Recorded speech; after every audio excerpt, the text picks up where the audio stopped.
Hi, it's Michael Taylor from TrackWorthy.com, and today we're at the head office of BMW Canada, and we're here to pick up this 2017 BMW i8 Protonic Red Edition.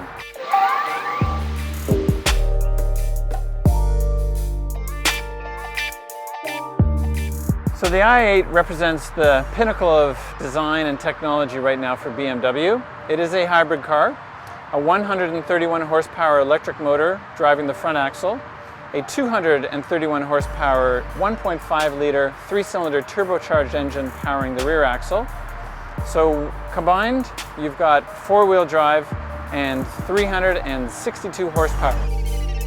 So you have 3 options when it comes to charging your i8 or any of the other BMW hybrid cars. What we're currently using is from a BMW charging station. You can have these installed in your garage. It takes approximately 2 hours, and you can do that and be fully charged and have a 24-kilometer range. Second option, which is much less common, is to see one of these DC chargers, and these take just 30 minutes, which is extremely fast. The third option is a portable charger, and as you can see, this plugs into any wall socket. Plug this into your car, and within about 8 hours, or in other words overnight, your car is fully charged. So if you're staying at a hotel or a friend's place or doing it in your garage because you don't have one of these, overnight you can get the car charged, and that'll give you the 24-kilometer range, but you're never solely reliant on the batteries or the charge. You've got a 1.5 liter 3-cylinder turbocharged engine in the back, and as long as you have gas in your tank, no range anxiety. So 3 options, all of them very convenient, very easy to use, and when you're done, simply unplug it, put the cap back on, and away you go.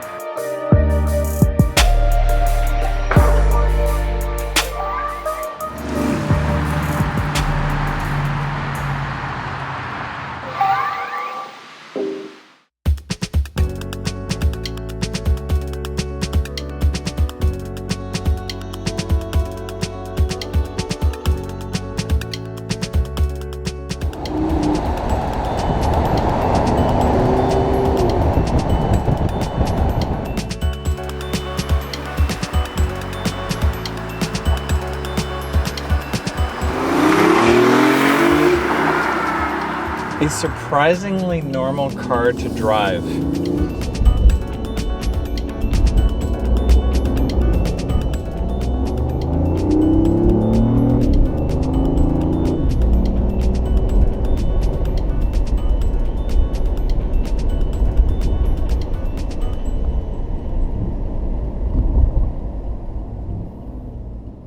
Hopefully, as you can hear now, we're driving on electric only. And obviously quite quiet, as most electric cars are.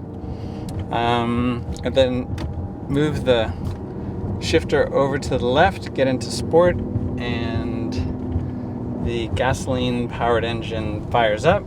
So you get the 230 extra horsepower out of the 1.5 liter turbo in the back, driving the rear axle. And once that's going, you can play with the paddle shifters and make all sorts of nice sounds with this surprisingly noisy and robust sounding 1.5 liter inline 3-cylinder engine.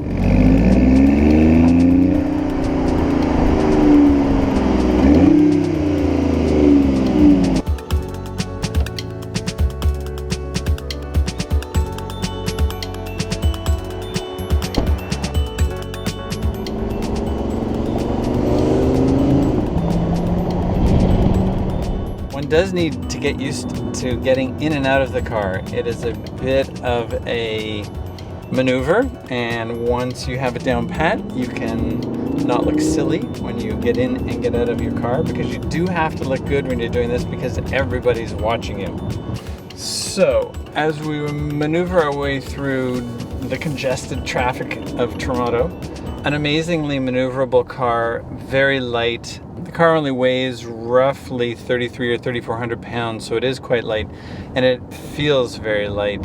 The 131 horsepower electric motor gives you plenty of get up and go, so you really don't you know, you would never know that you're running a 131 horsepower electric motor.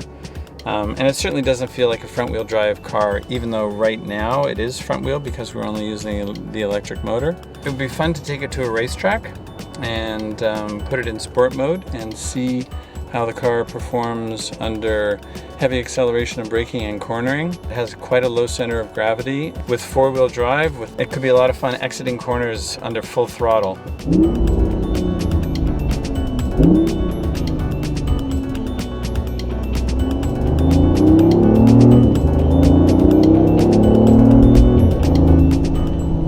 Interesting fact, when the car is fully charged and you go from 0 to 60 or 0 to 100 kilometers an hour, it will do it on electric only in 4.5 seconds.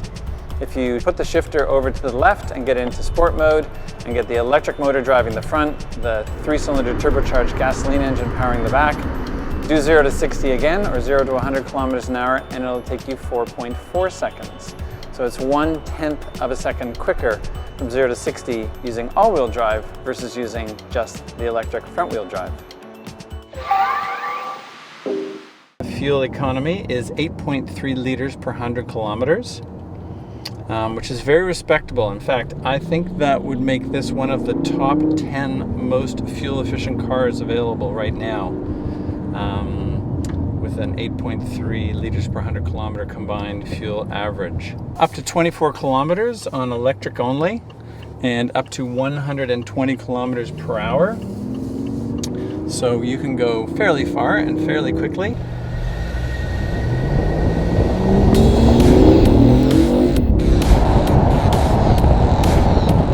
I'm going to turn off the gasoline-powered engine, and it should become quite quiet as we cruise along using no fossil fuels at all.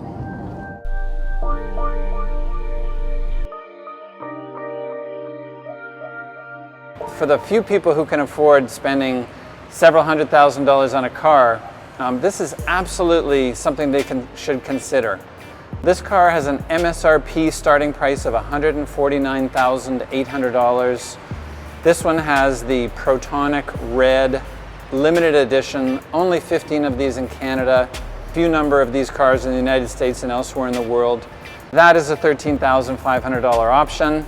This car also has laser headlights, which sounds amazing. We were hoping that it might be able to slice through the cars in front of us and reduce traffic, but that did not seem to work. So with those two options, this car lists out at $172,900. When you add in a couple of $1,000s for delivery and destination, add in the inevitable HST, when you show up at your BMW dealership and hand over $200,000, he will give you roughly $3,200 back. If you want to get into something like an Audi R8, that starts at $184,000 plus options plus tax. And if you'd like to get into a Lamborghini or a Ferrari, which I know are different cars, much sportier than this one, much more aggressive cars, but those start at roughly $250,000 and go up to $500,000. Or if you want to get the hybrid of the Ferrari, you're looking at almost $2 million. So as far as BMWs are concerned, this is absolutely a stunning car. As I said, $149,000 list price. But for someone like myself, if I could put a BMW M2 and a BMW M4 in my garage and still have several $1,000s left over, I think personally that's the way I would go. But this is not competing with an M2 or an M4. This is a much more sophisticated car. The ride is really quite smooth, not jarring at all, exquisite seats, not a lot of challenge in terms of visibility, not a lot of blind spots, cameras for parking up, lots of parking sensors. So my only two nitpicks with this car, the windows open, but they don't open all the way. So you end up with a little sliver of window when you go to put your arm, and it's a little high too, so it's not the most comfortable driving position with your arm out the window. And the other thing that I found kind of strange is there's no AM radio in this car. So living in a city like Toronto or any other big urban area, you want to tune into your traffic reports. And this has satellite radio and this has FM. Obviously you can hook up your other electronic devices to the car, but there is no AM radio in this car. Thanks for watching. Lots more videos to come. Don't forget to subscribe so you can see all of our exclusive content. And drive safely, and we will see you soon.